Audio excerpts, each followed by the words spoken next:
na-miss din namin ang isa't isa. At least ngayon, nalabas na, di ba? Okay, Carlo, you had a question, but before that, let me just tell you what happened during sa dressing room. During sa dressing room? What? Sa dressing room, when I was briefed, we're just talking, it was Miss Rio, together with another boss, itago na sa pangalan ni Nico de Rosario. Ang sinabi niya, grabe yung Carlo Aquila dito. grabe yung Carlo Aquila dito. So, with that, sabi ni Tanong ni Kate Adahar from Random Republica, yung character mo ay someone with special needs. How do you prepare and build your role? Meron ka bang naging peg in your portrayal? Naging? Peg. Beg. Marami. Actually, Kate, ayan, sige. Pinagano nila ako 3 days na immersion sa special school sa May Banawe. Sinamahan ako ni Josh, sinamahan ako ni Noel, tsaka actually ibang staff. Si Direk May, RBO, nandoon. Yun, pina-observe sa akin yung mga high functioning, tapos yung hindi masyado. Tapos, after that, pinag-workshop ako with Miss Anna Fileo. Yan yung mga pinagawa sa akin. Tapos syempre, sa tulong din ni Direk May, binuo namin kung paano gumalaw kasama ko si Noel, yung younger version ni Matman. Dapat kasi align yung galaw niya, yung pinapapanood sa akin, nire-record nila habang nag-workshop kami. Ganun yung mga ginawa namin. Ms. Rio, can you refresh my memory? Ito po ako, Ms. Rio. Okay, may sinasabi kayo kanina tungkol dun sa mga scenes ni Carlo na kailangan huwag mo na ibigay. Kasi rehearsal pa lang. Hindi, kasi pag mga eksena na pinapanood ko kasi, at saka pag alam ko mabibigat yung eksena, hindi ko napapanood, pinakikinggan ko muna. Tapos pag rehearsal, kasi rehearsal pa lang manibigay na si Carlo, di parang grabe naman ito, hindi naman isa, dalawang take, kasi maraming anggulo Parang ibigay mo sa una hanggang 3, parang pang-5, pang-7, di ba? Pero kaya tayo ibigay. Diba? Saan nagagaling yun? At saka, ang husay kasi hindi nga madali Hindi na madali yung pag-iisip kasi mental, di ba? May dialogue pa. Paano siya magsalita? Paano mo siya gulaw? Parang yung totality, hindi talaga madali. Pero nagawa naman ni Carlo. Kaya parang, pag nasa zone siya, walang pwede gulaw. Pero gusto kong cake na Papadala akong cake sa house mo. Sa house I lang. love you. Yung sabi ko sa kanya, parang yung alam mo na pag nasa zone, hindi mo siya pwedeng galawin. Kasi naiintindihan mo bilang katrabaho na hindi magiging ginagawa. Pero na-appreciate mo kasi lahat kami magkakasama kami halos, lalo na po sa ospital, magkakasama kami sa eksena. Nagre-respetuhan kami. At yung respeto namin, ibigay yung space. At yung respeto namin na alam naman ng bawat isa yung character nila na may panahon para mag-prepare. Nandun kami sa ganun pag-respeto sa bawat isa. Actually, parehas kami ni Andy. Parang nagdadalawang isip ako na kunin yung role ng character. Yung business na. Napatingin si Miss Ness sa'yo, nagkakalong. Kasi natakot ako. Kakasabi lang ni Miss Ness sa akin, per take ang bayad kay Carlo Aquino. Kaya ganun yung mga binibigay na rin sa'yo na per take. That's ko ang isip ko. Kasi nga takot akong gawin yung character. So, ang dami yung what ifs, yung doubts, yung mga takot. Lumaki ng lumaki. Lumobo yun. So, kailangan ko paputokin. Kailangan ko, I had to solve this. Kailangan ko, kung mag-fail ako, at least ginawa ko, tinry ko. At saka, naniwala ako. Kasi nung nagkita-kita kami for the first time, at Babe or Junior, yung sit down natin, nag-open up ako kay Josh yung mga pinagdaanan ko sa buhay. Tapos siya din, naging ganun siya sa akin. Sabi ko, okay na to, okay na ako. Medyo naging kampante ako. Tapos si Anne, late tumating na joke lang. Hindi, kasi late talaga yung call niya. The show time. Galing siya show. Hindi, tsaka kasi ni Direk May, kayo muna as well. Tapos biglang sisingit ako kasi kukulit ni Carlo. Ayan, Mia. So yun, naging kampante ako na nakasama ko sila, sa sit down. Sabi ko, okay, I enjoy ko to. Tsaka wala akong eksena na hindi ako pawis. Lagi ako. Bigay na bigay talaga. Alam nila lahat yan. Kaya Mukha siya galing. May special Mukha fan galing. designated sa kanya. Kaya ako may rain cloud lagi sa ulo ko after everything. Ay, sorry. Binigay mo kasi lahat eh. Tsaka pag sobrang pasasalamat ko kay RPO, kay Direk Ray, na every time na may natitirail ako, yung nawawala ako sa ano, sinasagip nila ako. Kasi nga hindi madali talaga. So, yun. I see the red way. Yeah, I just want to add lang na si Kaloy did not watch the original para wag siya ma-influence na gagayahin niya lang. Kasi alam niya na sobrang, parang everyone's raving about, the performance of yung nandun sa original. And oo naman, talaga namang, powerful yung performance nun. And si Kaloy, ayaw niya magbahiran na parang, ay, ginagaya ko lang, or parang, may influence siya eh. So he wanted, parang, sige, hindi ko pa panoorin. But in terms of creating it, it's the interpretation based on our immersion, based on our research. And it's, totoo siya, hindi yung parang isip, hindi gano'n. So, siya, parang it was based on our own research and interpretation of the character. That's why, kudos talaga to Kaloy. Kasi, yung nung pinasok niya yun, it was, kinuha from different real people with autism na in-observe, kinasalamuhan niya kasama, and talaga namang nabuo niya yung character based on all that. So, talagang, you gotta give it to him na hindi siya nag-kopya lang. And that's what we want to do. Yeah. We don't want to just copy and, ginawa nila ganito, talaga gawin din natin. Wow. So, it's an interpretation. We created our own. Well, 2 points there. Miss Anne? Yeah, no, Carlo's performance, it's always so raw. Like, whenever I'm in a scene with him, I know I don't need to prepare on my own because I know in each scene, I'll get so much from him that each performance it's just so raw and beautiful. So, you guys have to see Carlo's. It's really amazing. Ako rin. Ako lagi niya ako excited. Hindi na rin ako nagpe-prepare. Diretso na. Diretso na. Galing pa akong kwentuhan na. Ready na. Okay, game. Tapos, madadala ka talaga yung mga Carlo. Galing niya. Mukhang alam na natin kung sino manglilibre sa Kaya Casper. manalo kayo. Ready mo na ako. John, musician. Maraming salamat, Carlo. Grabe, happy birthday naman sa iyo. Grabe, buhat na ng bangko pala itong nangyayari. Pero siya Kaya yung bangko today. Job fest. Tsaka, pag pinawisan ka, sa lahat ng pagbigay ng mga komento, patungkol sa'yo. Pero let's go back to the FMA. 2 points sa FMA, no? Unang-una, itayin po namin yung version na ng Katang Ipsy. Yeah, siya yung pwede. Yes. Ay, oo! Magaling yan. And pangalawa, it's so refreshing to hear what he said. Kasi akala ko, personally, required panoorin itong piece sa lahat ng mga actors para alam nila yung kwento, alam yung direction, alam yung nangyayari. Kasi may peg na. Pero may ilan sa mga actors pala na hindi pala pinanood. Can I see, show of hands sa mga hindi nanood talaga ng original? No, it's him lang. It's him lang. Sino? Konti lang. Ako naman. Okay. Ako naman nahirapan ako kasi sinabayan ko yun. Sinabayan ko yung kwento tapos yung shoot namin. Kaya sabay ko pinapanood tapos yung shoot namin. Nahirapan ako kasi sobrang subtle yung reaction ng character ko sa original. Tapos dito sa atin, sa Filipino adaptation, ibang-iba yung character ko. So nahirapan ako timplahin. Pero sa tulong ni Direk, Kahit Nagawa.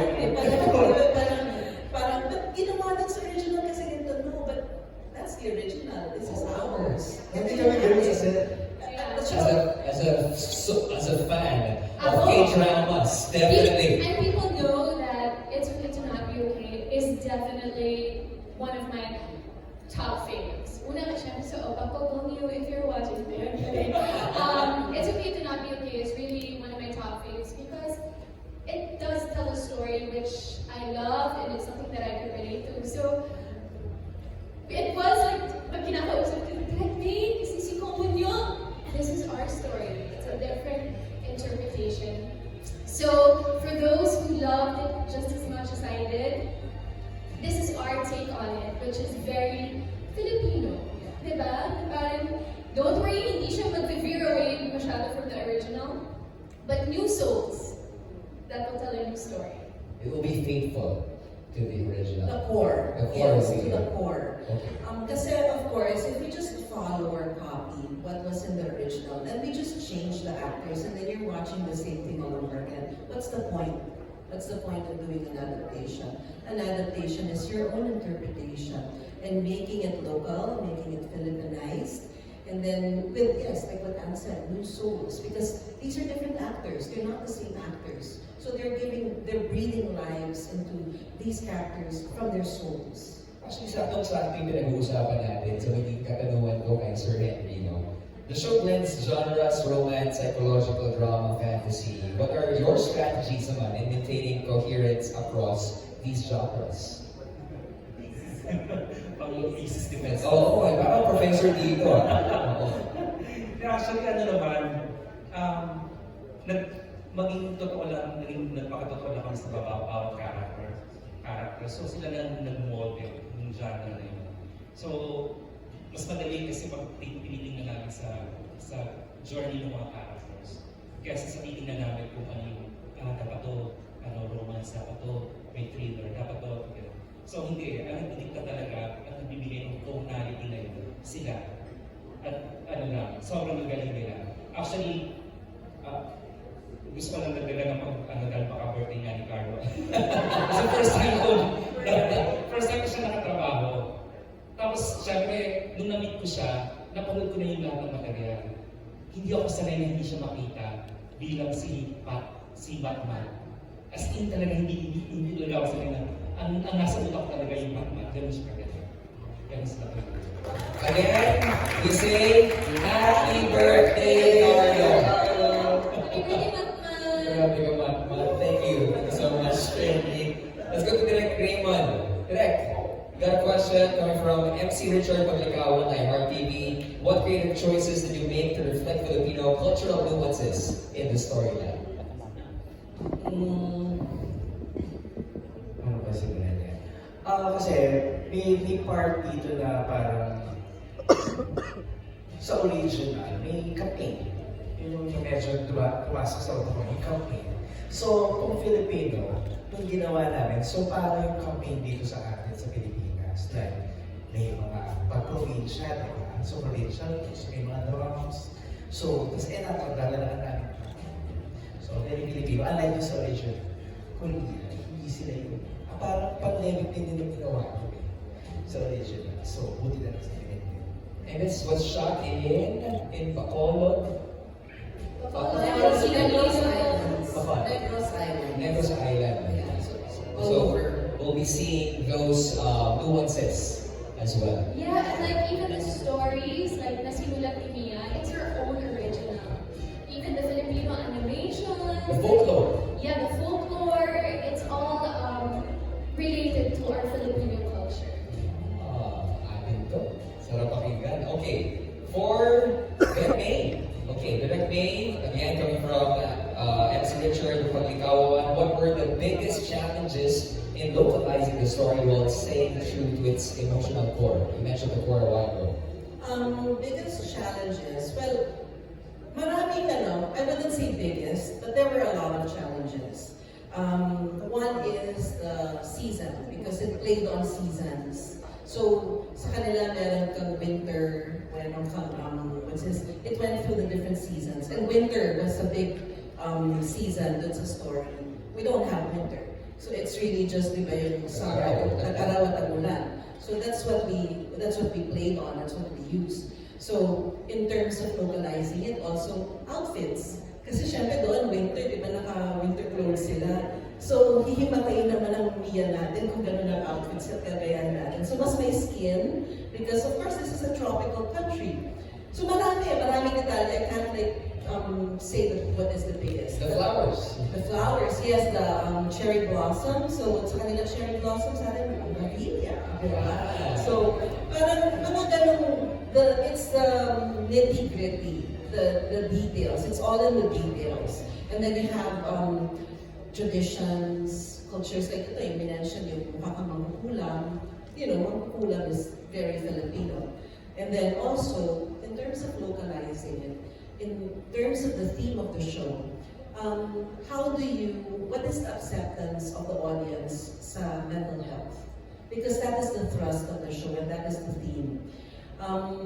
Kailangan nating iayon sa pagtanggap ng audience natin sa ganitong talakayan at ganitong usapan. Kasi parang hindi siya kasi hindi ganun kalaki ang awareness.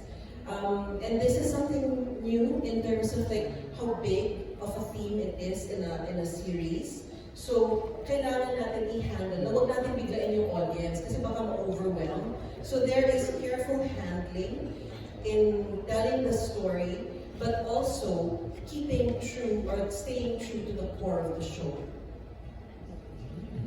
You know, this is one of the reasons why I super loved it from the very beginning and why I wanted to be part of it. I think it's about time that we do have a series that does educate about mental health, how you can carry or like be with someone who is going through mental health issues. So it's a great way to reach a wider audience. It's not just something that you see on social media. This will help you go through the journey with them. So that if you're someone who is going through it, you will be able to help. You will be able to get help. To everyone, the cast members, the creatives, again, thank you for saying yes to this beautiful project and bringing awareness to this theme na kailangan pag-usapan. Especially in our country, it's not spoken more about. Thank you. Okay, let's go to Enchong. Chong! Yes. Okay, this is a question coming from Renmar Narte, K-Bex. Kamusta ang experience mo while doing It's Okay? Habang ginagawa mo yung show, meron bang part na nakarelate ka sa story? And follow-up question, kung meron, ano ang naging impact ng show sa personal na pinagdadaanan mo? I think I've said this behind closed doors when we would do PBB. I've said it in some of my interviews. I'm very, very lucky that I'm part of this show. I think this show brought me back to the love of Enchong doing a series because for a while it's parang siyang nawala eh. Pero itong show na to, having to work with Anne, I've always said this to a lot of people that I'm so lucky because I got to see how professional and how brilliant Anne Curtis is. Direct Ray is a reunion is also for us. She's the one who created Kaloy of Magkaribal. We both did. It's always been a dream of mine to work with Joshua and Carlo Aquino, and now I get to finally. So, there's a lot of blessings na binigay nitong show na to internally for me. Parang mas malaki yung appreciation ko doon sa trabaho na meron ako. And lagi ko ang tinatanong minsan sa kanila Henry, kanila Chavez na sabi ko, bakit kami? Or bakit sa dami-rami sa dinami-dami ng artista na pwedeng ilagay dito sa show na ito, bakit kami? And then, yung sagot nila sort of made you grateful, even more grateful on why you're still here after all what happened to us, after all what we've been through. Ang sarap na lahat ng tao na nandito sa show na ito, pare-pareho yung level ng pagmamahal doon sa trabaho na meron kami. Kaya, I'm just grateful and I'm very inspired, and whatever inspiration I got from this show, I will bring to the next projects that I will be doing in the future. Punong-puno yung puso mo talaga. Punong-puno. That's strong. Okay, sa'yo rin. Sai, hello. Mika Sabio, Tito Robin. Mika.